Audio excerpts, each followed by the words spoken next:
সমিতি আমগুৰি ৰাজহ চক্ৰ কাৰ্যালয়ৰ সন্মুখত অবৈধ ইটা ভাটা চৰকাৰৰ কৰ ফাঁকি দিয়া ইটা ভাটা ভুৱা ডাক নম্বৰ ব্যৱহাৰ কৰি ইটা নিৰ্মাণ কৰি থকা ইটা ভাটা বন্ধৰ দাবীত আমি প্ৰতিবাদ সাব্যস্ত কৰিছোঁ। যিহেতু আমি আমগুৰি ৰাজহ চক্ৰ কাৰ্যালয়ত আমি RTI মাৰিছিলোঁ যে আমগুৰি ৰাজহ চক্ৰৰ অন্তৰ্গত জালুকগাঁৱত অৱস্থিত NDI নামৰ ইটা ভাটাটো অবৈধভাৱে চৰকাৰৰ কৰ ফাঁকি দি ভুৱা ডাক নম্বৰ ব্যৱহাৰ কৰি নৱীকৰণ নোহোৱাকৈ তেওঁলোকে ইটা নিৰ্মাণ কৰি আছে। আৰু যি মাটিত বৰ্তমান সময়ত যি মাটি তেওঁলোকে ইটা ভাটাটো বহুৱাই আছে ইতিমধ্যে সেই মাটিৰ শ্ৰেণী পৰিৱৰ্তন হোৱাই নাই। আচল অৱস্থাত তেওঁলোকে কৃষিভূমিসমূহ ধ্বংস কৰিছে।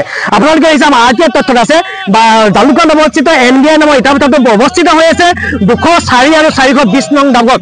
কিন্তু তেওঁলোকে পঞ্জীয়ন কৰিছে 316 নম্বৰ পটা 1576, 1580, 260, 416 আৰু 422 নম্বৰ দাগত তেওঁলোকে পঞ্জীয়ন কৰিছে।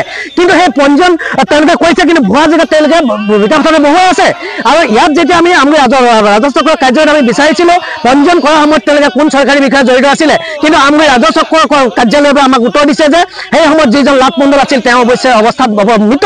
কিন্তু তেখেত মৃত হ'লেতো সেই সময়ত কৰা কাগজ পত্ৰবিলাক আমগুৰি ৰাজহ চক্ৰত মজুত থাকিব লাগে, তেওঁলোকে কিন্তু দিব নোৱাৰিলে। অৰ্থাৎ আমি বুজিবলৈ বাধ্য হৈছোঁ যে আমগুৰি ৰাজহ চক্ৰৰ কাৰ্যালয়ে কোনোবা বৰমূৰীয়াই ইয়াৰ পৰা মোটা অংকৰ ধন লৈ পেলাই সেই অবৈধভাৱে ইটা নিৰ্মাণ কৰি থকা NDI নামৰ ইটা ভাটাটোক ৰক্ষণাবেক্ষণ দি আছে।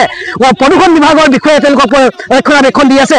গতিকে চৰকাৰক আজি 15 বছৰ সময়ে চৰকাৰক কৰ ফাঁকি দি ভুৱা ডাক নম্বৰ ব্যৱহাৰ কৰি NDI নামৰ যি ইটা ভাটাত ইটা নিৰ্মাণ কৰি আছে এই ইটা নিৰ্মাণ কৰা ভোটাটোক যি ৰক্ষণাবেক্ষণ দি আছে চৰকাৰী বিষয়াসকলে তেওঁলোকক গ্ৰেপ্তাৰৰ দাবী জনাইছোঁ।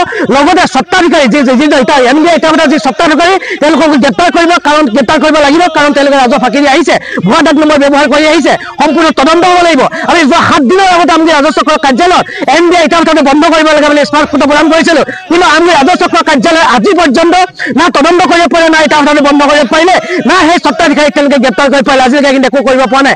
আচলতে তেওঁলোকে মোটা অংকৰ ধন লৈ পেলাই বহি আছে। আমি আজি স্মাৰক পত্ৰ প্ৰদান কৰিম শিৱসাগৰ জিলা আয়ুক্ত মহোদয়লৈ, মুখ্যমন্ত্ৰী মহোদয়লৈ। আৰু এই স্মাৰক পত্ৰ প্ৰদান কৰা 7 দিনৰ পিছত এই চৰকাৰী বিষয়া যিকেইজন ইয়াত জড়িত হৈছে তেওঁলোকক যদি গ্ৰেপ্তাৰ নকৰে, লগতে অবৈধভাৱে ইটা নিৰ্মাণ কৰি থকা NDI নামৰ জালুকগাঁৱত অৱস্থিত ইটা ভাটাটো স্বত্বাধিকাৰীক যদি গ্ৰেপ্তাৰ নকৰে তেনেহ'লে আমি মুখ্যমন্ত্ৰী হিমন্ত বিশ্ব শৰ্মাৰ বিৰুদ্ধে আৰু শিৱসাগৰ জিলা আয়ুক্তৰ বিৰুদ্ধে আমি প্ৰতিবাদী কাৰ্যসূচী ল'বলৈ বাধ্য হ'ম।